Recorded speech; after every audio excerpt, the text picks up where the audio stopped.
Irmãos, o tema da nossa aula, então, de hoje é este: Ceia do Senhor. A Ceia do Senhor, assunto extremamente importante, né? Nós vimos na aula passada já o que são os sacramentos. Hoje daremos uma pincelada novamente, ok, no que são os sacramentos. Estudamos, então, o batismo, né? Vimos que o batismo não foi instituído por homens e não é algo irrelevante, mas foi o Senhor Jesus quem instituiu, o próprio Senhor Jesus, tá certo? E a ceia também, nós vamos ver isso hoje. Então é extremamente importante entendermos o que é a ceia, uma vez que batizados nos tornamos membros da igreja local, nós passamos a participar desse momento da ceia. Irmãos, e infelizmente muita gente tem participado de qualquer maneira.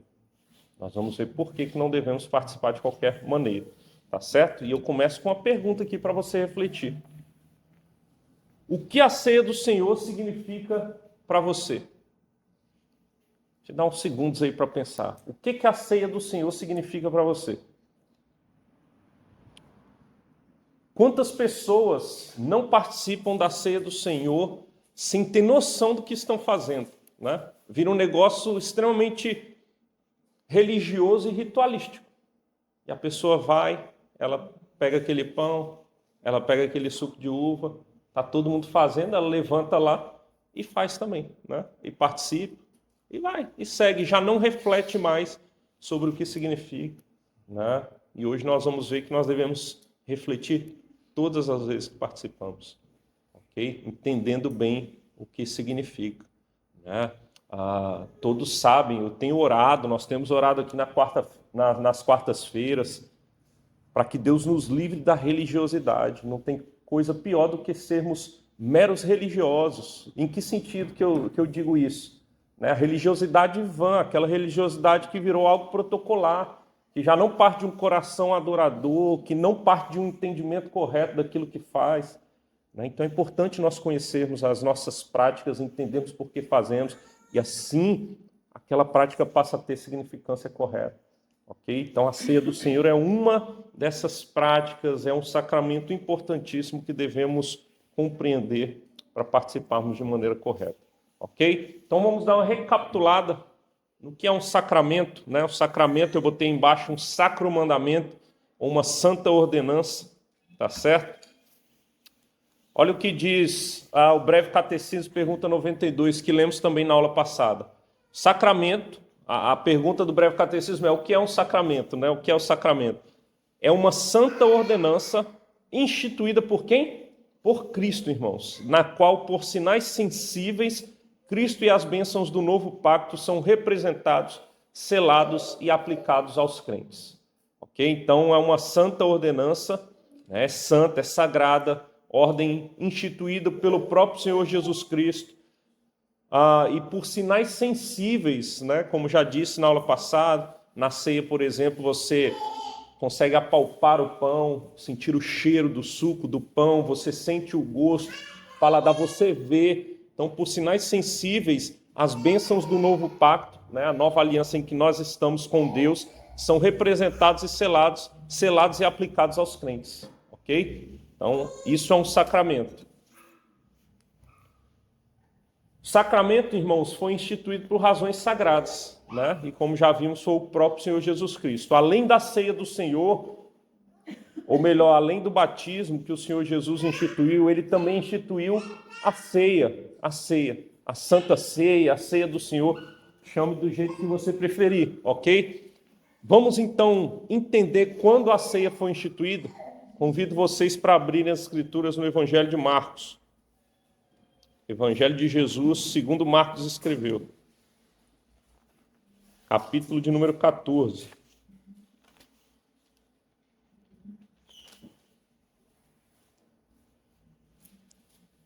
Ok, capítulo 14. Olha só que interessante, do verso 12 ao verso 16. Aqui nós temos a narrativa da preparação da Páscoa, Páscoa judaica, instituída pelo próprio Deus para que o povo judeu observasse. Entenda bem, Jesus Cristo, ele era um judeu. Jesus Cristo, até inaugurar a nova aliança, Jesus Cristo, ele viveu debaixo da lei da antiga aliança, ele cumpriu toda a lei perfeitamente. Ele ia ao templo, ele observava a Páscoa, né? Então, este é o contexto, é um dia de Páscoa, tá certo? E o Senhor Jesus está aqui com seus discípulos, e o texto diz a partir do verso 12: E no primeiro dia da festa dos pães asmos, quando se fazia o sacrifício do cordeiro pascal, disseram-lhe seus discípulos: Onde queres que vamos fazer os preparativos para comeres a Páscoa?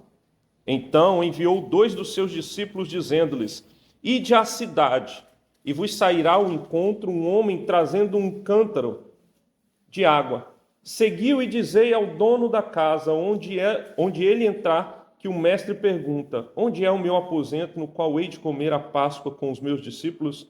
E ele vos mostrará um espaçoso cenáculo mobilado e pronto. Ali fazei os preparativos. Saíram, pois, os discípulos, foram à cidade e, achando tudo como Jesus lhes tinha dito, prepararam a Páscoa. Vocês percebem aqui o contexto? Jesus com seus discípulos vão comer, participar desse momento da Páscoa, celebrar a Páscoa judaica. A gente vai entender agorinha o que é a Páscoa, que vai ser importante nós entendermos, para entendermos ainda com mais profundidade a ceia do Senhor também. Tá? Então, este é o contexto aqui que nós temos diante de nós. Dia de Páscoa, né, que eles celebravam anualmente, como o Senhor havia prescrito para todo o povo de Israel. E agora, deem um pulo aí para o verso 22, olha só que interessante. Verso 22, eles estão agora sentados para ceiar. E enquanto comiam, né, eles comiam do cordeiro, né, comiam de tudo aquilo que foi preparado para aquela celebração da Páscoa. Enquanto comiam, tomou Jesus um pão e, abençoando, o partiu e lhes deu, dizendo: Tomai, isto é o meu corpo. A seguir, tomou Jesus um cálice, tendo dado graças, o deu aos seus discípulos, e todos beberam dele. Então lhes disse: Isto é o meu sangue, o sangue da nova aliança, derramado em favor de muitos. Em verdade vos digo que jamais beberei do fruto da videira até aquele dia em que o hei de beber novo no reino de Deus. Tendo cantado o hino, saíram para o Monte das Oliveiras. Aqui nós temos a narrativa, irmãos, e você vai encontrar também em Mateus 26, Lucas 22 e 1 Coríntios, Paulo relembrando esse dia, 1 Coríntios capítulo 11, relembrando esse dia em que a ceia do Senhor foi instituída. E olha só a significância e a importância que nós temos aqui do dia da instituição. Foi num dia de Páscoa. E por que foi num dia de Páscoa? Para trazer a ideia de substituição. Substituição. O Senhor Jesus, ele fez propositalmente. Ele institui a ceia no dia da Páscoa judaica. É por isso que nenhum de nós mais precisa observar a Páscoa nos moldes que os judeus observavam. Não precisamos. Uma vez por ano. Nós vamos entender agora o significado. Eu fico falando isso para não adiantar o conteúdo. Tá certo? Mas houve uma substituição. E ao invés de observarmos aquela Páscoa, agora nós observamos a ceia. E foi Jesus, irmão. Eu sempre costumo dizer, né? Tudo que há de prática da igreja, né? Que o pessoal quer falar, não é do Senhor, isso aí não é coisa de homens. Falam que foi Constantino quem inventou, né? Constantino lá no século IV. Não foi coisa de Constantino, nem coisa da Igreja Católica Romana. A ceia quem instituiu foi o Senhor Jesus Cristo. Senhor Jesus Cristo, assim como o batismo, tá certo? Assim como a ideia de igreja, o que a gente congrega, não é coisa de homem, tá certo? A gente sabe que os homens mancham, os homens fazem besteira com aquilo que Deus criou, né? A gente vê muita igreja aí que infelizmente só tem um nome de igreja, placa de igreja, que estão caminhando bem diferente do que o Senhor quer, porque não conhecem a palavra, não se submetem à palavra, mas nós temos que nos submeter, inclusive no que diz respeito a essas verdades. Então aqui nós temos a substituição, tá? Do dia da celebração da Páscoa, nós temos agora a substituição para a ceia do Senhor, ok? Só um lembrete aqui, caso alguém queira fazer algum comentário, fazer perguntas, lembre-se, vocês podem ficar à vontade. É bom repetir isso, pessoal que está vindo a primeira vez. Tá certo? Tranquilos até aqui? Então avancemos mais um pouquinho. Ok. Vocês lembram disso aqui, irmãos? Que eu mostrei na aula passada também? Na antiga aliança, o sinal da aliança, o selo da aliança era o quê? A circuncisão. Circuncisão. Ao 8º dia de nascido, o filho, o homem, né, de todo judeu, ele era circuncidado. Quando a circuncisão foi instituída, onde haviam judeus já adultos, o povo de Deus, por exemplo, o próprio Abraão, ele teve que circuncidar adulto.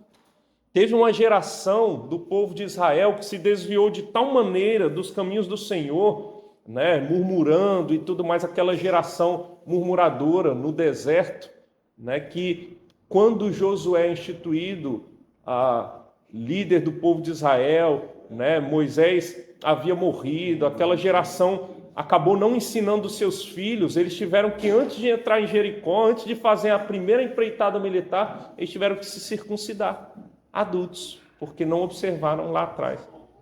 Então esse era o sinal, esse era o selo da antiga aliança. Na nova aliança, então, não há mais a circuncisão, foi substituída pelo batismo, ok? O batismo, inclusive, as mulheres são batizadas, né? Nós entendemos, e a gente falou disso na última aula, não precisamos agora nos deter nisso, mas nossas crianças são batizadas, tá? Mas também houve uma substituição da Páscoa que o Senhor Deus havia instituído para que o povo de Deus observasse pela ceia do Senhor, tá certo? E foi nesse dia que nós lemos aqui, essa substituição, ok? Então vamos entender um pouco mais o que é a Páscoa. Vamos entender então o que é a Páscoa. Quando você pensa em Páscoa, você pensa nisso, né? Você já pensa no chocolate, se vai ser da Nestlé, da Garoto, né? O que você vai comprar. Irmãos, tem nada a ver com isso aí, tá? A gente fala de Páscoa, não estamos falando de coelho, não estamos falando de ovo, né? Isso aqui na minha opinião, é mais uma das estratagemas do inimigo das nossas almas para tirar tudo aquilo que é do Senhor da mente, do coração das pessoas. Assim como fizeram com o Natal, né? Natal, Papai Noel, fazem com a Páscoa e todas as nossas celebrações. Para vocês terem uma ideia, até o dia 31 de outubro, quem sabe o que a gente celebra no dia 31 de outubro? Reforma Protestante. O que o mundo celebra? Halloween. As escolas, né? As pessoas agora, tudo é Halloween, né? Não, a gente celebra a Reforma Protestante, que foi o retorno justamente às verdades das Escrituras Sagradas. Tá certo? Isso aqui é Páscoa, irmãos. Isso aqui é Páscoa. Quando vocês pensarem em Páscoa, é disso aqui que a gente está falando. Tá? E é isso aqui que eu quero explicar. Isso aqui é a imagem, né, de judeus ali pintando os umbrais das portas ou melando com sangue de um cordeiro imaculado. Tá certo? Um sangue de cordeiro ali. Vamos entender então um pouco melhor o que vem a ser a Páscoa. Permita-me fazer um histórico aqui da caminhada, uma retrospectiva para entendermos bem o que é a Páscoa. Ok, irmãos, vocês lembram que José, o filho mais novo de Jacó, ele foi vendido como escravo para o Egito. Lá ele se tornou alguém muito importante e ele entendeu, inclusive isso foi fácil para ele perdoar seus irmãos, porque ele entendeu que tudo fazia parte da providência de Deus. E Deus não perde o controle da história. E Deus está escrevendo a história de maneira perfeita, ainda que nossos olhos não percebam muitas vezes. Então, houve uma grande fome, uma grande seca naquele tempo, né? O povo de Israel ficou sem comida, mas no Egito havia comida, havia alimentos, havia estoque de comida, havia condições de vida tranquila. E José, estando no Egito, né, encurtando aqui a história, ele pega seus irmãos, 70 dos seus parentes, contando com seus irmãos, com seu pai Jacó, e traz para o Egito, naquele tempo. E é por isso que o povo israelita, o povo de Deus, não morre, né? O povo ia morrer de fome, ia deixar de existir, por assim dizer. Obviamente que não ia, porque Deus que havia traçado um plano que o descendente da mulher viria, e não poderia deixar esse povo ser extinto, porque ele tinha que cumprir a sua promessa. Tá? Então Jacó vai com a sua família para o Egito, e lá eles se multiplicam. Jacó, irmãos, é aquele homem que tem o nome dele mudado para Israel. É da onde é gerada as 12 tribos, a partir dos seus filhos. Ok? Então ali nasce o povo de Israel. em Jacó, e eles no Egito eles vão se multiplicando, crescendo grandemente, tá certo? Então a gente vê toda aquela história do faraó que já não conhecia mais José, que vê o povo israelita crescendo dentro do Egito, fica com medo, começa a escravizar, começa a penalizar, né? E vai tentando de todas as maneiras fazer com que aquele povo não cresça. Então eles chegam ao ponto de mandar matar os primogênitos, mandar matar os filhos homens primogênitos, ou melhor, os filhos homens, não eram os primogênitos, os filhos homens dos judeus, né? Escravizavam, né? O povo começa a sofrer grandemente. Um sofrimento que já havia sido anunciado, os 400 anos de escravidão para Abraão, quando Deus fez a promessa para Abraão. Então Deus, que permitiu, na sua providência também, que Moisés, um judeu, vivesse entre os egípcios, né? Não morresse, e Moisés depois fugindo de Faraó por ter matado um egípcio, vai para o deserto, Deus aparece. É justamente numa sarça. Vocês estão vendo o símbolozinho ali da presbiteriana, não é um repolho, nem um alface, tá? É uma sarça ardendo em chamas, tá? E é justamente aqui que Deus aparece para falar com Moisés. E ele chama então Moisés para ser uma espécie de mediador, para ser aquele representante que libertaria o povo da escravidão. Deus usaria Moisés. Moisés então volta para o Egito. Faraó não ouve ele, então Deus manda, para resumir também a conversa, as 10 pragas do Egito, para mostrar que ele era com Moisés. Mas o coração de Faraó endurecido. A última praga, irmãos, que aqui tem relevância para entendermos a Páscoa, é a morte dos primogênitos, né? E aí vem a ideia daquele desenho que nós vimos. Deus disse que mataria todo primogênito no Egito, a não ser o primogênito das casas daqueles que mataram o cordeiro e com o sangue do cordeiro marcaram as portas das suas casas. Ok? Essa é a última praga. De fato, o chamado anjo do Senhor, ou o anjo, alguns chamam de anjo da morte, né? Ele vem, mata o filho, os primogênitos egípcios, os judeus que ouviram a voz de Deus, não têm seus filhos mortos, os egípcios ficam transtornados, Faraó fica transtornado, ok? Olha aí a recomendação que Deus tinha dado para os israelitas, né? Os israelitas deviam matar um cordeiro imaculado e com seu sangue marcar as portas das casas. Vamos ler lá em Êxodo, vamos dar uma abridinha nas escrituras em Êxodo, só para vocês entenderem. Eu acho que esse é um texto, um momento importante de entendermos, né, na história do povo de Israel.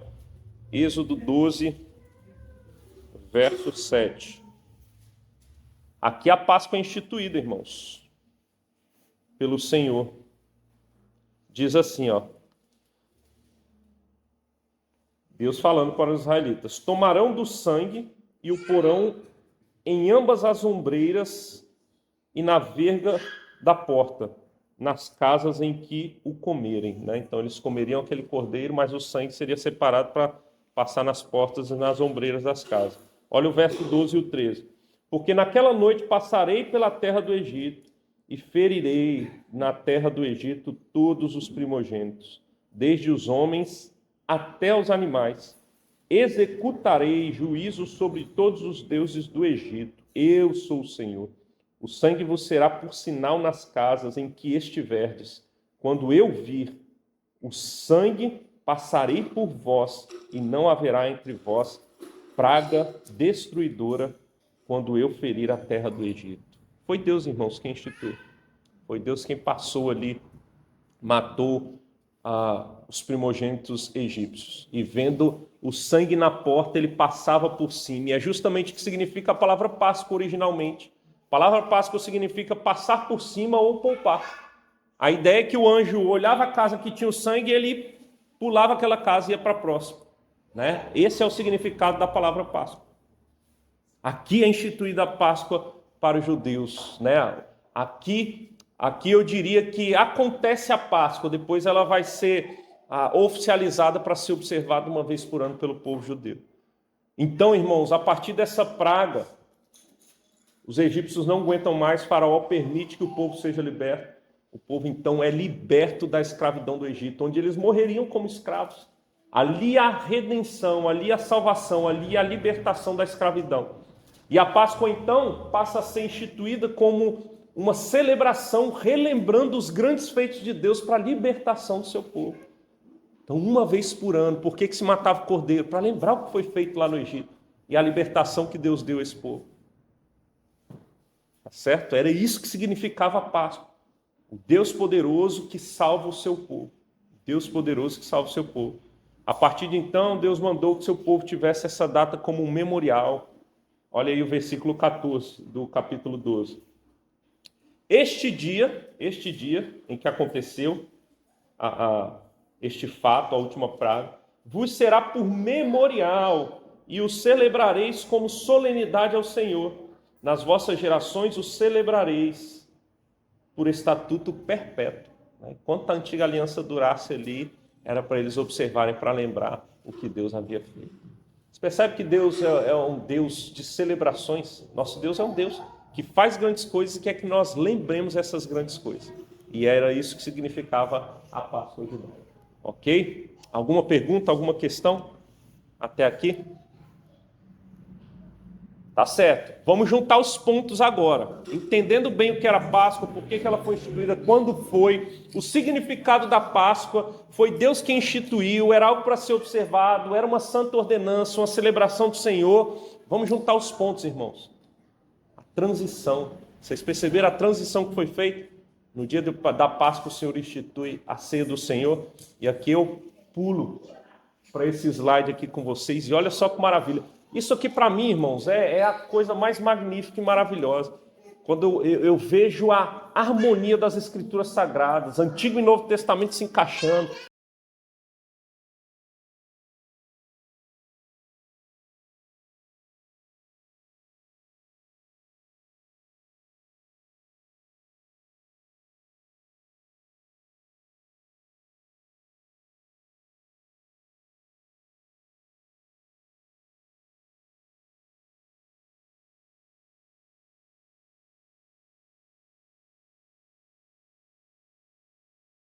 Então, quando eu vejo isso, eu fico maravilhado, irmãos. Não tem como. Você olha para as Escrituras e fala que foi um Deus perfeito quem escreveu a história, quem registrou as verdades das Escrituras.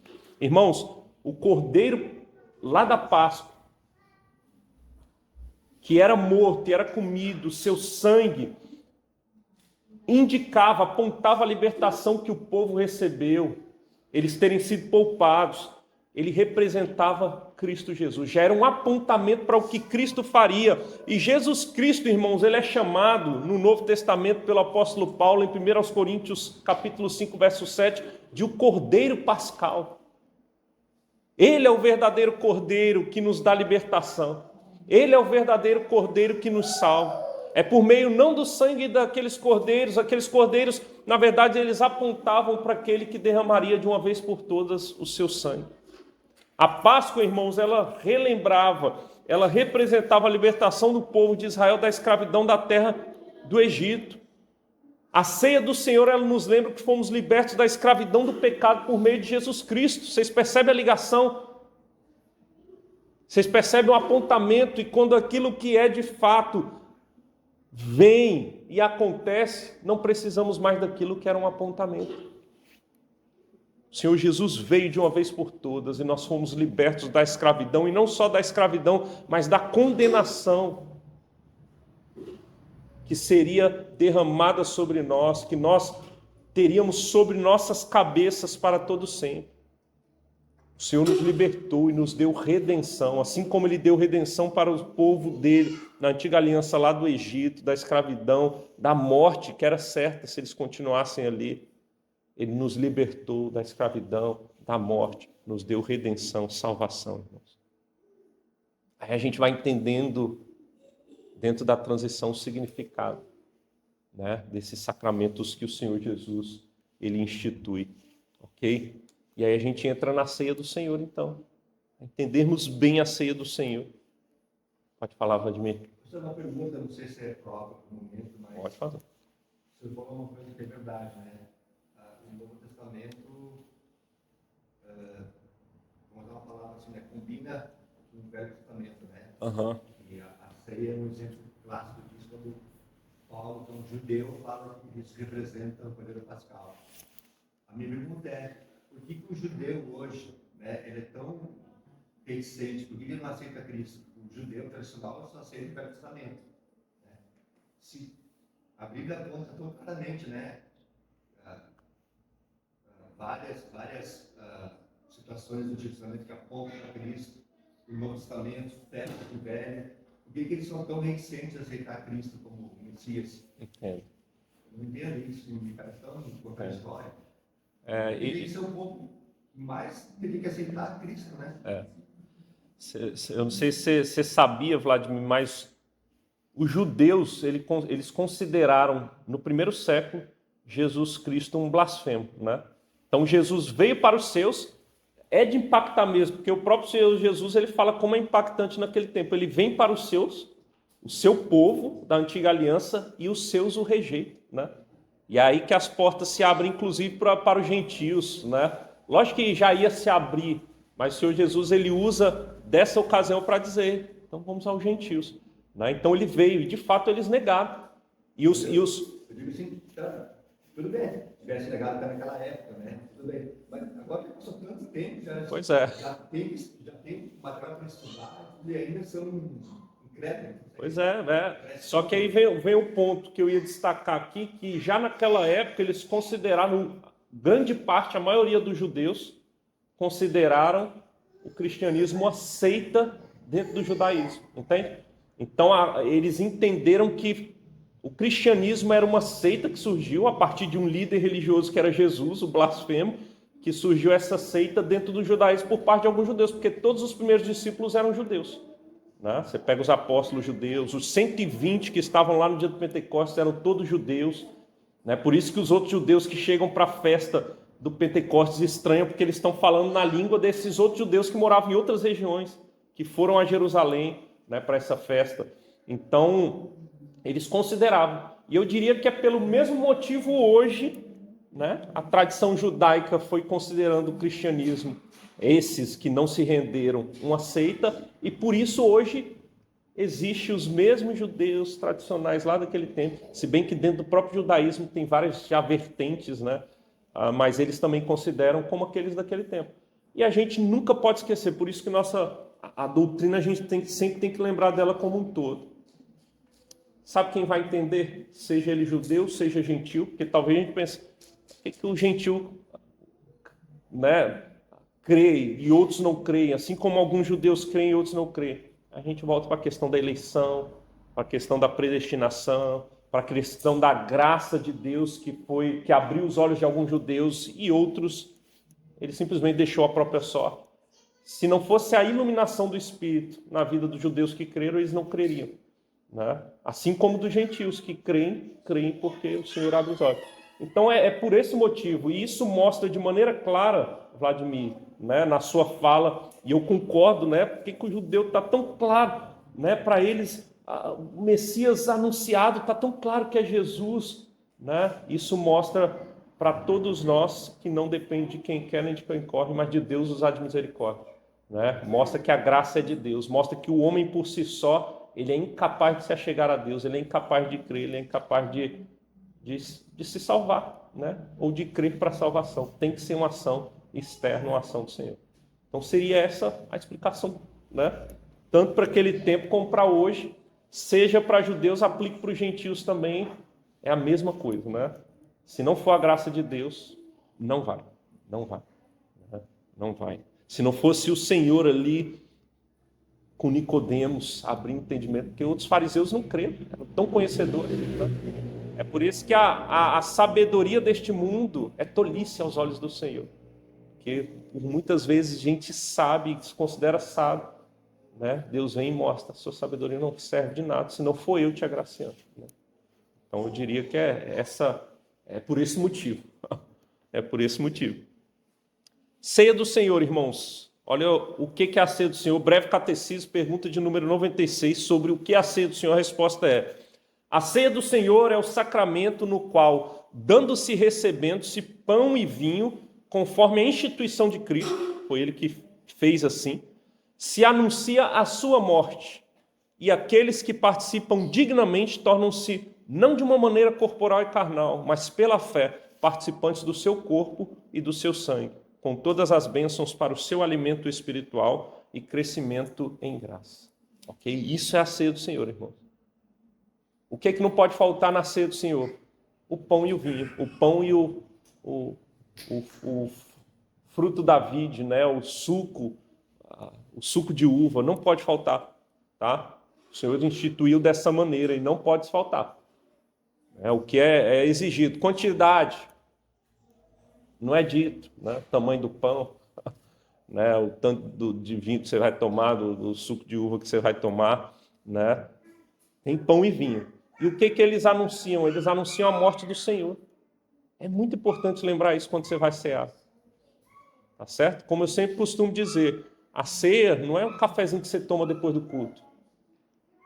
Né? Você toma um café, você não está pensando ali o que significa aquele cafezinho. Nem você só está tomando e conversando, distraído. Não, você tem que saber o que significa e sempre lembrar. É para isso que está apontando aquele momento da ceia, para a morte do Senhor Jesus. Ok? A gente vai falar de como devemos participar para nos tornarmos dignos de participarmos da ceia do Senhor. Tá certo? Havia uma teoria, um entendimento da ceia, que é o entendimento da Igreja Católica, que é chamado de transubstanciação, de que o pão, naquele momento em que o sacerdote, eles consideram o padre um sacerdote ainda, né? Que ele abençoa aquele elemento, ele deixa de ser pão e se torna o corpo de Cristo, literalmente. E o vinho deixa de ser vinho e se torna o sangue de Cristo, literalmente, né? Então eles entendem assim, a chamada transubstanciação, ok? Eles entendem dessa maneira, doutrina da transubstanciação. Nós não entendemos assim, tá? Nós não entendemos assim. Há uma outra linha, se eu não me engano, os luteranos seguem essa linha, que eles entendem a ceia do Senhor como eles chamam de consubstanciação, né? O pão não deixa de ser pão e o vinho não deixa de ser vinho, mas no pão contém o corpo de Cristo, né? Então é uma mistura de pão com corpo, e no vinho uma mistura de vinho com sangue. No final das contas, na minha opinião, dá no mesmo, né? Nós entendemos diferente também, né? Lutero, ele trouxe essa ideia. Você vê que todo homem de Deus, todo santo tem os pés de barro, né? Lutero, ele pensou assim, e foi um equívoco da parte de Lutero, nós entendemos, né? Mas que tem acertado em muitas outras coisas. Houve um outro reformador suíço chamado Ulrich Zwinglio, que ele, não é isso, é diferente disso que vocês estão dizendo. E o entendimento que ele trouxe é que a ceia é um memorial, né? Então ali nós estamos fazendo algo em memória do que foi feito verdadeiramente, né? E a gente entende assim, mas está incompleto. Aí vem João Calvino, né? João Calvino traz a ideia que nós entendemos que é a correta, que é o que o nosso breve catecismo também vai dizer. O pão não deixa de ser pão, o vinho não deixa de ser vinho, mas eles representam o corpo e o sangue de Cristo. Relembra então, é um memorial do que Cristo fez morrendo na cruz no nosso lugar, mas ele se faz presente espiritualmente, entende? Nós somos alimentados de Cristo espiritualmente. Por isso a ceia não é qualquer coisa, ela tem um enchimento espiritual, ela nos enche espiritualmente, ela fortalece a nossa fé, ela nos revigora. Pode falar, Soraya?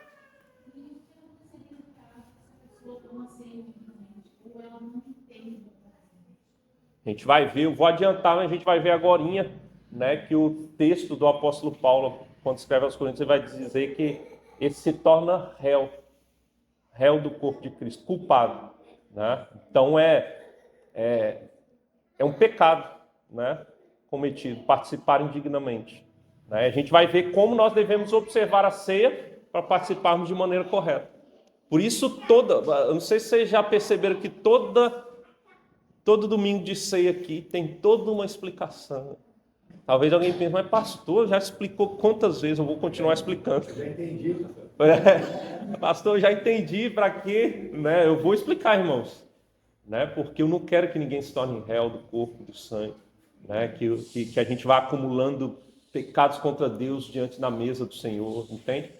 E obviamente, se você já participou indignamente, peça perdão, em Cristo você é perdoado, e agora com entendimento e fazendo da maneira correta, participe da maneira correta, tá certo? Mas a gente vai chegar lá, eu acho que vai ficar mais claro aqui com os textos bíblicos. Paulo vai falar sobre isso. Tá certo? Vamos lá então. Deixa eu passar aqui, que eu estou passando o meu, às vezes não passo aqui. Quando participamos da ceia do Senhor, né, o que a gente deve entender na participação da ceia? Agora eu peço que vocês deem um pulo lá para a primeira carta de Paulo aos Coríntios.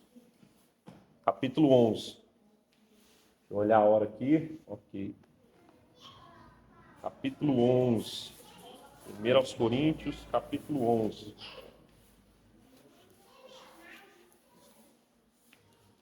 Vamos ler do versículo 23 ao versículo 26. 1 aos Coríntios 11, 23 a 26.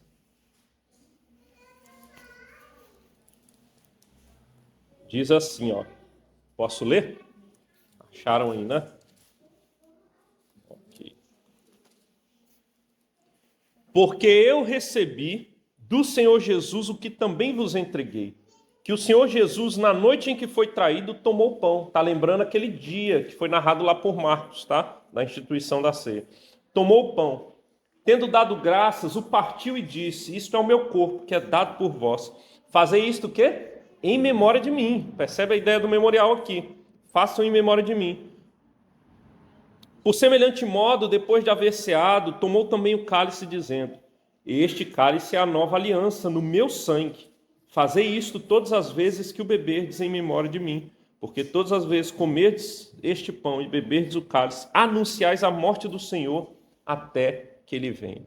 Ok? Então fica muito claro que quando estamos participando da ceia, a ceia é um memorial para relembrar o que Cristo fez.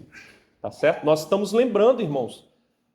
Todas as vezes que pregamos a palavra aqui, nós entendemos que Cristo tem que ser anunciado. É o que nós chamamos de pregação cristocêntrica, evangélica, né? Não no termo banalizado como a gente tem hoje, mas evangélica no sentido de que o evangelho ele é anunciado. Tá certo? Então Cristo é anunciado na pregação, Cristo ele é anunciado nas nossas, no batismo, né? O que ele fez para que nós fôssemos, nos tornássemos participantes da aliança com ele, né? Ele morreu e ressuscitou. Então, no batismo, nós estamos lembrando que com ele também nós morremos e ressuscitamos para uma nova vida, né? Fomos purificados para uma nova vida. Com a ceia não é diferente.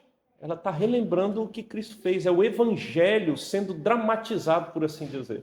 A ceia é uma dramatização do evangelho, para que nós lembremos. É um memorial. Além de um memorial, nós estamos anunciando, proclamando o grande sacrifício de Cristo na cruz do Calvário. É um memorial e é uma proclamação. Uma proclamação. A ceia, irmãos, é proclamação, é pregação. É o evangelho sendo trazido à mente. Porque o evangelho é o conteúdo central da nossa fé, irmãos. Por isso que nós sempre dizemos, igrejas que não pregam o evangelho não são igrejas verdadeiras de Cristo. Cristãos que não sabem o que é o evangelho não podem ser considerados verdadeiros cristãos. Para você ser considerado cristão, você precisa crer no evangelho. Não é crer por crer. Eu creio em Deus, eu creio na minha salvação, eu creio nisso. É misticismo. Tem um conteúdo. É uma fé racional, tem uma razão, tem um porquê. Você entende um conteúdo que Deus revelou na sua palavra, ok? Na história. Somos alimentados espiritualmente, então sempre lembrem-se disso. Nós somos alimentados espiritualmente, né, quando participamos desse momento. O que vai mostrar, por exemplo, isso de maneira clara na sequência do texto, é que o contrário é verdadeiro. Espiritualmente, nós sofremos dano quando nós participamos de maneira indigna, né? Tá certo? E aí eu vou dar sequência aqui. Permita-me, tem uma partezinha aqui para destacar. A ceia não é apenas um memorial, mas Jesus se faz presente espiritualmente no pão e no vinho, tá? Então, espiritualmente, nós estamos nos alimentando dele. Eu não sei se vocês sabiam, mas os romanos, no primeiro século da era cristã, e no segundo século, terceiro século, eles acusavam os cristãos de serem canibais. Você sabia disso? E era justamente essa ideia de comer o corpo de Cristo, né? Então, eles falavam, nos ritos deles lá, eles comem carne humana, né? Então, chamavam eles de canibais. Era uma das acusações sem fundamentação, né, que fazer. Até hoje a gente continua sendo acusado como cristão de um monte de coisa que não é verdade, né? Tem povo mais tolerante que o cristão, irmãos? Não tem. O que a gente é acusado? Intolerante. A gente sabe que tem muito cristão aí que se diz cristão que infelizmente é intolerante mesmo, faz um monte de pataquada aí e cai na nossa conta. Mas a gente vai sendo acusado errado, tá certo? Então, eles eram acusados disso, né? Mais uma curiosidade, aproveitando esse momento, eles eram acusados também de serem incestuosos, porque os cristãos se chamam de irmãos, né? E aí o povo olhava de fora e falava, mas esse caso com a irmã, irmão com irmã, acusava o cristão de incesto, mas não é. É porque a gente se chama de irmão porque entendemos que somos filhos de um só Pai, né? Um só Pai que é o Senhor nosso Deus, que nos salvou em Cristo Jesus. Mas, curiosidades à parte, continuemos aí, né? Na participação da ceia do Senhor, o que precisamos observar, irmãos? Não se deve participar indignamente, sem autoexame e discernimento. Percebam isso.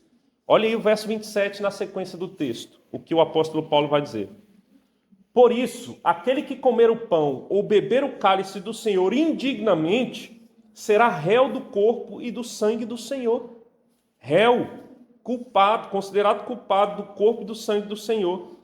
Examine-se, pois, a si mesmo, o homem a si mesmo, e assim coma do pão e beba do cálice. Pois quem come e bebe sem discernir o corpo, come e bebe juízo para si. Ok? E no verso 30, eis a razão porque há entre vós muitos fracos e doentes e não poucos que dormem. Então, tem como participar indignamente. Isso é muito sério. A pessoa que não entende a significância daquilo, a pessoa que vai de qualquer maneira para participar da ceia do Senhor, ela se faz indigna de participar. Além disso, às vezes a pessoa até discerne intelectualmente, ela sabe o que significa, ela sabe o que representa, que Jesus instituiu, mas ela está vivendo uma vida cheia de pecado. É o que acontecia com os coríntios, irmãos. Pensa numa igreja complicada. Paulo ele escreve aos coríntios, porque eles participavam da ceia cheios de pecado no coração, estavam se tornando réus do corpo de Cristo. Sabe por que todo momento de ceia que nós vamos participar tem aquele momento para você examinar seu próprio coração? Que é recomendado. Examine-se, pois, o homem a si mesmo. Para você não participar de maneira indigna, além de entender o que você está fazendo, entender a significância, meditar sobre ela, pensar profundamente no que significa, você deve examinar seu coração. E aí o texto diz, examinando-se, participe. Examine-se, pois, e participe. O que isso significa? Você vai examinar, olhar para os pecados que você talvez esteja cometendo ou tenha cometido, você vai confessar, pedir perdão pelos seus pecados. Então você participa. Peça, obviamente, com sinceridade, um coração. A gente aprendeu isso no Salmo 51. Coração quebrantado e contrito não desprezará o Senhor. A própria ceia significa o que Cristo fez para o nosso perdão. Então é baseado no que Cristo fez que nós pedimos perdão. Então eu confesso, peço perdão, me arrependo. Arrependimento, inclusive, tem a ver com largar, né? Então você vai pedir perdão e que Deus te ajude, né? O perdão verdadeiro, o arrependimento verdadeiro, você não vai ser aquela prática, talvez você esteja caminhando no pecado, você vai largar, tá certo? E aí sim você vai e participa da ceia do Senhor, para que você não seja considerado, viu, senhor, indigno na participação, tá certo? E tem consequências, irmãos. Né? Olha a sequência, para não perder o fio da meada aqui, devemos nos examinar quanto ao arrependimento, amor e nova obediência, para que não venhamos a tomar a ceia de forma indigna. Né? Deixa eu ver aqui se a sequência vai ser colocada aqui. Não vai, logo eu chego aqui nesse ponto, mas o texto é claro que Paulo vai mostrar para nós que havia consequências pelo fato dos crentes de Corinto estarem participando dignamente. Sabe o que estava acontecendo? Deus estava permitindo ou fazendo com que o povo adoecesse, porque estavam vilipendiando a mesa do Senhor, porque estavam participando de qualquer maneira. Percebem a gravidade? Isso é tão danoso que o texto deixa claro, e Paulo fala, é por isso, por participarem dignamente, tem muita gente doente entre vocês, está doente. Doente. E aí o texto diz, e não poucos que dormem. Aqui o dormir, irmãos, não é cochilar, não. Né? Por mais que tenha gente que cochila aí no culto, não é essa sentença aqui, não. Tá certo? Aqui o dormir é gente que estava morrendo mesmo. Adoecendo a tal ponto de serem mortos, de morrerem. com as doenças. Deus é santo, irmãos. Deus é santo. E ele tem que ser tratado com reverência, com santidade. Não é de qualquer maneira. Deus zela pelo seu nome. Deus estava zelando pelo seu nome. Isso quer dizer que os crentes aqui não eram crentes, né? Talvez tivessem crentes que estavam no erro. Eu costumo dizer que Deus prefere matar logo o crente do que deixar ele se perder totalmente. Até porque os eleitos dele não vão se perder, né? Pega o caso de Ananias e Safira. Já viram o caso de Ananias e Safira? Foi Deus quem matou Ananias e Safira. E não é lá no Antigo Testamento não, viu? Que a gente às vezes olha, Deus matava no Antigo Testamento. Não, Deus é santo, né? E continua sendo santo e sempre será santo. Certo? E Deus executa juízo. Obviamente que para muitos o juízo vai ser no último dia que Deus vai mostrar. Você brincou esse tempo todo. Você brincou esse tempo todo. E Deus vai cumprir com sua justiça, irmão, porque ele não é como nós, ele cumpre o que ele diz. Mas quanto a si, vocês percebem a importância? Vocês percebem por que eu fico aqui na frente explicando novamente, explicando? Vocês percebem por que eu trago a memória? Porque eu amo vocês. Paulo amava os coríntios. E eu não quero ver a mão de Deus pesando, amo o Senhor acima de tudo, e não quero que a mesa dele seja vilipendiada, que o nome dele seja, por assim dizer, ferido. Não. Então nós temos que zelar, tá certo? Então a maneira de participar é importante, o entendimento, né? O exame, a confissão, tá certo? Tudo isso faz parte desse bojo sobre a maneira da participação na ceia do Senhor. Não sei, irmãos, se você, ao participar da ceia, pensa nisso tudo, ou se vinha pensando. A minha oração é que a partir desta aula, se você estava fazendo de maneira equivocada, peça perdão a Deus e participe de maneira digna. Participe de maneira digna, tá certo? Da mesa do Senhor. E olha só que interessante essa frase de João Calvino, que eu trago aqui para vocês. Eu acho isso maravilhoso, que ele diz: a nossa dignidade é a consciência da nossa indignidade. Para que você seja digno de participar da ceia do Senhor, você tem que lembrar da sua indignidade. Quando você está confessando seu pecado, você está dizendo: Deus, eu não sou digno por mim mesmo. Eu sou pecador. Eu preciso do Senhor. A minha dignidade está na dignidade de Cristo.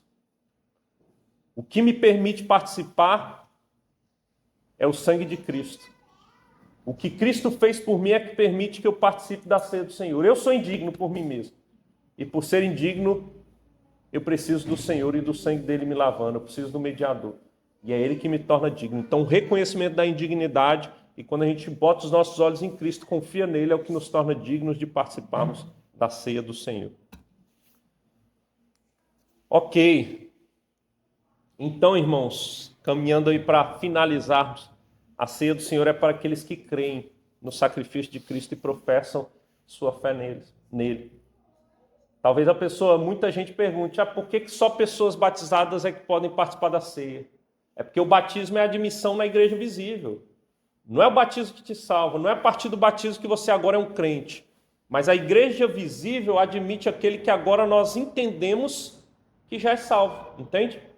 A igreja precisa desse respaldo. Então, entendi, fulano crê verdadeiramente, né? Ele confessa, ele professa sua fé diante das pessoas. A gente ainda pode errar, tem gente que professa até batizado e depois se desvia e nunca mais volta para o caminho. Isso mostra que nunca foi do Senhor. Nós, como homem, às vezes erramos, né? Outros se desviam, depois voltam e a gente fala: acertamos, né? Foi só um desvio mesmo, por um período, entende?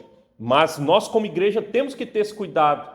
Imagina que a gente, como igreja, liderança da igreja, qualquer um chega aqui e participa da mesa do Senhor. Meu Deus, a gente vai estar... Primeiro, não estaremos cuidando da própria alma das pessoas que estão participando, fazendo delas réu. E não estaremos pensando e preocupados, sendo zelosos com a santidade do nosso Deus, né? Então, é importante para a liderança, por isso que o batizado é admitido na ceia, né? E não é o batizado na igreja presbiteriana. Se a igreja que a pessoa foi batizada era uma igreja genuinamente evangélica, ela entendeu o que estava fazendo quando foi batizado, né, em outra igreja, estava em plena comunhão, compromisso verdadeiro com o Senhor, ela pode participar da ceia. Mas é sempre bom observar: será que realmente a igreja que eu ia era genuinamente evangélica? Será que eu fui eu fui batizado, firmado no verdadeiro evangelho? Será que eu entendia o evangelho quando eu fui batizado? Isso tudo é muito importante, tá certo? Não perca a bênção de participar desse meio de graça, tá? Então, no dia da ceia, se estiver chovendo, pega o guarda-chuva e venha alegremente, participe desse meio de graça. Na verdade, você tem que vir no dia do Senhor cultuar, porque é o dia do Senhor, né? E quando é ceia, ainda mais, irmãos, deve te alegrar, tá certo? Você deve vir desejoso de participar da ceia do Senhor. Desejoso, não é qualquer coisa. No mês que vem eu participo. Não, é algo importante, tá? É algo muito importante, é um meio de graça. O que é um meio de graça, irmãos?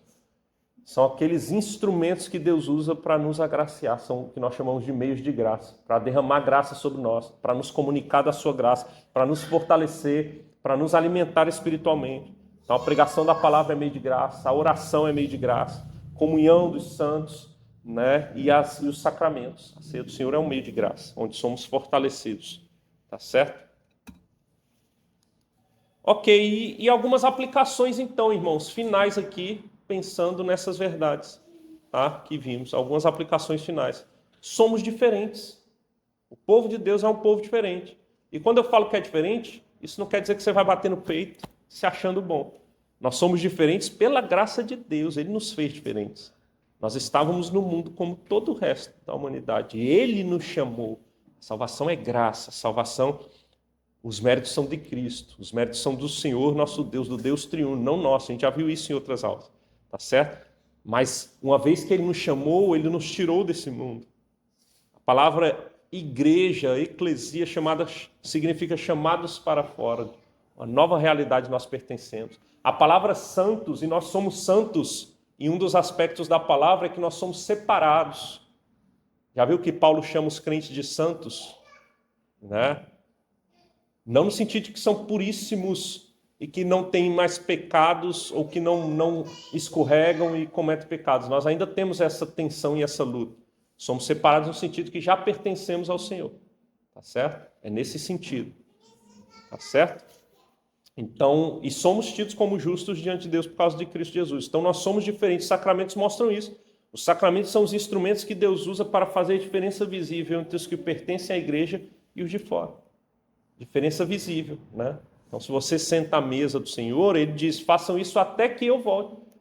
Até a minha vinda, façam isso, participem. E nós, então, nos sacramentos, lembramos que Cristo nos tirou desse mundo, do império das trevas, e nos trouxe para o reino do Filho do seu amor, na linguagem do apóstolo Paulo. Tá certo? Tenha alegria em participar dos sacramentos, irmãos. Quando houver um batismo aqui, se alegre em ver o batismo, em lembrar as promessas que você fez, a profissão da sua fé. Seja um batismo de criança, seja um batismo de adultos, lembre o compromisso que você fez com o Senhor, a aliança que você colocou no dedo, por assim dizer. Né? No caso, a aliança que a gente colocou no dedo é de noivado, mas já é um compromisso com o Senhor, porque o último dia, quando o Senhor voltar, em Apocalipse, esse dia é chamado de as bodas do Cordeiro, onde nós casaremos com o nosso Rei, nosso Senhor, de uma vez por todas, nós como igreja. Tá certo? Então lembre-se disso, quando participarem da ceia, se alegre, venham entusiasmados para participar desse momento. Eu costumo dizer que o momento da ceia, por mais que nos relembre a morte de Cristo, não é um funeral, irmãos. Não é um funeral, é um momento de alegria, de exultação, deve encher o nosso coração de deleite, de relembrar o que Cristo fez por nós. Não é um funeral. Nós lembramos uma morte, mas essa morte é que nos traz vida. Essa morte é o que nos dá esperança, uma viva esperança de redenção. É essa morte que nos reconciliou com o nosso Deus. Entende? Então vigorosamente, é com alegria. Os cristãos devem receber o batismo, participar regularmente da ceia do Senhor. Alegremente. E por fim, somos unidos a Cristo. Os sacramentos mostram isso, que nós morremos com Ele para uma vida de pecado e vivemos para Deus, né? Com Ele nós morremos para uma vida de pecado, ou seja, morremos para aquela vida que vivíamos entregues, escravos do pecado, e agora vivemos uma vida para Ele, uma nova vida, a verdadeira vida, e os sacramentos representam isso também. Então lembrem-se dessas verdades. Que Deus abençoe a Igreja Presbiteriana de Cachoeira do Sul, que nós exaltemos o nosso Deus em cada ato da nossa vida, inclusive nessas santas ordenanças, inclusive na ceia do Senhor. Pensemos sobre isso, irmãos. Mês que vem, né, próximo domingo, temos ceia do Senhor. Pensemos sobre isso, né? Se no nosso mês estávamos participando de maneira equivocada, que essa aula seja instrumento de Deus para que nós, ao invés de, por assim dizer, sermos odiosos aos olhos de Deus ao participarmos da ceia, nós o alegrarmos, participarmos de maneira correta da ceia do Senhor. Certo? Que Deus abençoe. Alguma dúvida, alguma questão aí? Final, diga, Grande Neres.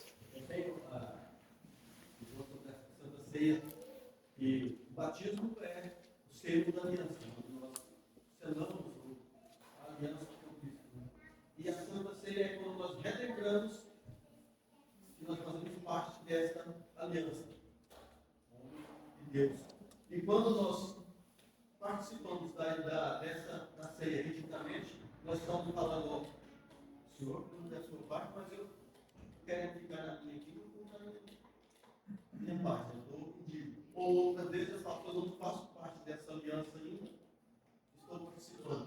Então eu acho que a ceia não anuncia Cristo, como também apresenta para aqueles, para as outras pessoas, eu quero fazer parte dessa aliança. Então, as pessoas não podem fazer parte dessa aliança com Deus. Como remédio, quando você toma, individualmente pode fazer, irmão, se eu participo da ceia do Senhor, se eu remédio dessa aliança, eu não faço parte dessa aliança, eu não estou cumprindo a minha parte nessa aliança, também nós temos que ter cuidado, né? A gente está cumprindo a parte. E a gente não cumpre mesmo, mas você chega a Jesus, mostra a Deus, pede perdão, dignamente. Eu acho que estou lembrando, eu não estou cumprindo a minha parte. Entendo. Acho interessante uma coisa que o Neres disse, né, de a ceia nos faz lembrar da aliança, de fato, né, e a ideia da ceia, o Senhor me fez até lembrar, a ceia é uma mesa, a ideia da ceia, e de fato, foi assim que ela foi instituída na mesa. Sabe o que a mesa sempre representou, e para o povo judeu era muito forte? Comunhão, irmãos. Sabe com quem você sentava para comer um prato de comida? Quem você chamava para sentar. É por isso que questionaram o Senhor Jesus quando ele sentou à mesa com publicanos e pecadores. Mas ele estava chamando estes à comunhão, que ele veio para doentes e não para aqueles que estavam sãos, né? Isso representa uma aliança, isso representa unidade, isso representa comunhão.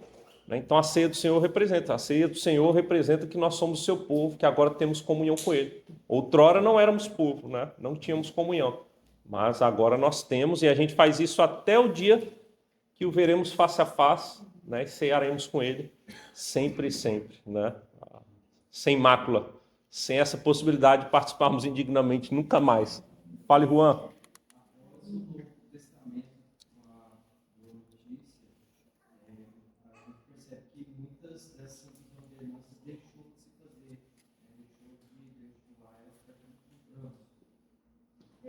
A Santa Ceia é uma das quais, após esse marco, a gente ainda esteja no Senhor.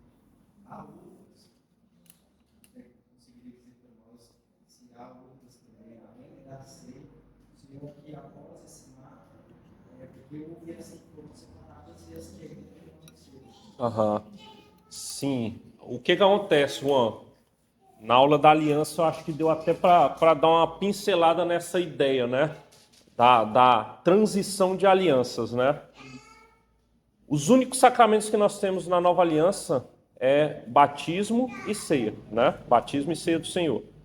A gente vê que, em substância, há uma substituição da circuncisão e da Páscoa, por causa do significado deles na antiga aliança, e agora, na nova aliança, a significância mais completa, porque agora não é só uma sombra e um apontamento, mas a realidade, representa aquilo que aconteceu de fato, né, em Cristo. Mas você vê uma substituição clara na forma, né, nessas duas. Agora, aquelas práticas antigas, né, que nós não observamos mais, porque talvez você pense, é porque só essas duas coisas e muitas outras práticas a gente não faz mais como os judeus faziam, ou não muda só um detalhezinho. Aquelas outras práticas dos judeus tinham a ver com a lei civil, né? Que era para o povo de Israel como nação, como povo mesmo, como nação, como país. Nós não precisamos mais observar, uma vez que Cristo veio e a nação de Israel deixou de ser o povo exclusivo da aliança, né? Então não precisamos observar as leis civis. E as leis cerimoniais também, em Cristo, elas foram cumpridas, né? Em Cristo elas foram cumpridas, por isso nós não observamos mais. Né? O livro de Hebreus é um livro que vai nos ajudar muito a entender isso, né? Aquelas leis cerimoniais, elas apontavam para aquele que viria. Uma vez que ele veio, elas foram cumpridas, não precisa mais observá-las. Lembrando sempre que a lei moral de Deus, que representa o caráter de Deus, que é imutável, ela é para todos os tempos, né? A lei moral, o decálogo, né? Os 10 mandamentos, tá certo? Então, é nesse sentido, que talvez a gente fique mesmo, mas porque algumas coisas a gente pratica, só substitui a forma e outras não, né? Mas é por essa questão, né? Entendimento do que era lei civil, lei cerimonial, o que é lei moral, né? E o que de fato o próprio Cristo substituiu, mudando apenas a forma, mas mantendo a essência, né? Uma vez que ele veio. Tá certo? William? Bem banalizado a ceia. No início dos anos 90, muitas casas publicadoras colocavam dentro da Bíblia um folheto de como se preparar para o dia de ceia. E hoje já não veio mais nenhuma vez. É verdade. E muito se acontece a gente chegar aqui só saber que é ceia que é a mesma forma. A gente se prepara mais para isso. E tem muitas igrejas hoje em dia que para atrair um determinado público também banalizam a ceia. Tem ceia servida com Doritos e refrigerante. Meu Deus. E eu lembro que eu fui numa grande igreja, cachoeira uma vez, e estavam servindo a ceia e eu tinha noção, né? Eu não era crente que deveria fazer alguma coisa. Eu falei, não sou cristão, sou crente, posso tomar, vai que a segunda, ele falou, pô, eu não sabia nem o que estava fazendo. Tava gostoso. Então, o máximo que você podia fazer era avaliar se estava gostoso, não. Vejo pessoas na igreja, daí está lá com o pão e o suco na mão, sempre preocupado, de repente tu não sabe o que tem que ser repetido, sabe de perdão e tudo. Verdade. Tem sido feito assim, mas é muito triste. Não, eu já vi, por exemplo, triste, né? Imagina você como pastor e você está no púlpito, a pessoa chega atrasada e chega bem no momento da ceia, acabou de chegar, os presbíteros estão distribuindo. A pessoa pega lá, pum, acabou de chegar, esbaforido, né? Para você ver a banalização, porque realmente não tem noção. E você percebe, talvez hoje, nessa aula aqui, muitos tenham pensado, meu Deus do céu, estou participando há muito tempo e estou fazendo errado esse tempo todo. Louvado seja Deus pela sua palavra, né? E a gente pode estudá-la, porque é aqui que ele nos instrui, é aqui que ele nos santifica, é aqui que ele nos bota no eixo, né? E a minha oração era essa, como eu disse, que a gente, como Igreja Presbiteriana de Cachoeira do Sul, a partir desta aula, nós participemos de maneira que agrade o nosso Deus, né? Que Deus nos abençoe. Deus nos abençoe, que a gente ensine. Pode falar, Jair. Sim, fique tranquilo. Só uma colocação assim, a respeito da Igreja Católica, participação da ceia deles, no qual a gente tem o corpo de Cristo e o sangue de Cristo, né, que todos os membros participam. E na Católica a gente vê que no corpo de Cristo e o sangue de Cristo só o Padre participa, e os fiéis só o corpo de Cristo.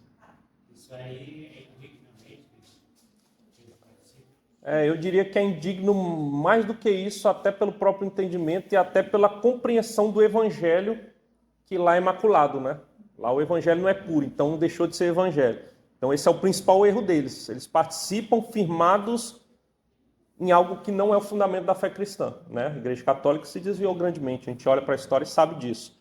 Mas, nesse quesito, né, também é outro erro que é cometido justamente por entender que é o corpo literal e o sangue literal, não é o fiel lá que pega o corpo, né? por entender que é o corpo literal, para não perder parte do corpo de Cristo, por aí, né, cair no chão ou algo assim, é o padre que vem com a hóstia, né, põe lá na boca e ela dissolve, para não correr o risco. E o vinho só o padre toma, porque vai que distribui para os irmãos, alguém deixa cair o sangue de Cristo, né? Então é nesse entendimento. Tanto é que se sobra a hóstia, o que eles fazem? Eles enterram. Entende? Eles enterram, tem um lugar para enterrar. Então é por isso. Mas é um entendimento todo equivocado. Mas principalmente é equivocado na essência do entendimento do Evangelho. Aí, batismo, por isso que a gente não aceita o batismo da Igreja Católica. Porque o fundamento não é o mesmo. As heresias que foram aparecendo ao longo da história, né, maculam a essência do Evangelho. E quando macula o Evangelho, já não é Evangelho, como Paulo diz quando escreve aos Gálatas. Então a gente não aceita o batismo, entendemos que é sim equivocada, né, a ceia, né, fundamentalmente nesses outros detalhes, tá certo? Então é um erro bem profundo em todos os aspectos, tá certo? E eu acho que é isso, irmãos. Eu acho que é isso, né? Então vamos encerrar. Se alguém tiver mais alguma dúvida, tendo encerrado, pode vir aqui tirar comigo, né? Eu vou liberar para aqueles que ainda vão fazer almoço, né? Poder fazer almoço. Tá certo? Vamos ficar de pé então, irmãos? Nós orarmos, encerrarmos esse momento. Oremos. Senhor Deus, amado Pai, te louvamos, Deus, por esse dia bendito, dia que o Senhor fez, dia do Senhor, ó Pai, que o Senhor separou para que o santificássemos, adorássemos, o primeiro dia da semana. Hoje não é fim de semana, hoje é o início da nossa semana. E nós, como povo do Senhor, iniciamos cultuando o nosso Deus, descansando no Senhor, sendo alimentados, fortalecidos, para glorificarmos o nome do Senhor no resto da semana, ó Pai. Ó Deus, nós queremos exaltá-lo, cultuarmos. Te louvamos por esse momento, ó Deus, em que podemos separar para estudar a Tua palavra. Estudar na escola bíblica, ó Pai, é maravilhoso. Podemos tirar dúvidas. Ó Deus, peço perdão se não fui tão claro em alguns detalhes. Peço perdão pela minha limitação. Mas rogo, ó Pai, humildemente, que o Senhor abençoe meus irmãos. Que as questões mais fundamentais tenham ficado claras, ó Pai, para participarem de maneira digna da ceia do Senhor. Aquele que está aqui, que ainda não participe, que se sinta desejoso de participar, ó Deus, de participar da mesa da comunhão. Ó Deus, que nós lembremos do que significa a ceia, a morte do nosso Salvador, a morte que nos possibilita vida, a morte que vem para nos dar vida, a morte que representa a nossa redenção.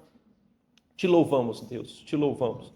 Ó Deus, enquanto o Senhor não volta, ó Pai, porque o Senhor ressuscitou, está à destra de Deus Pai, o Senhor Jesus ressuscitou, enquanto o Senhor Jesus não volta, nós relembraremos o que Ele fez, firmaremos os passos nessa verdade, para que na sua volta ceiemos com o Senhor eternamente, ó Pai. E nós aguardamos esse dia.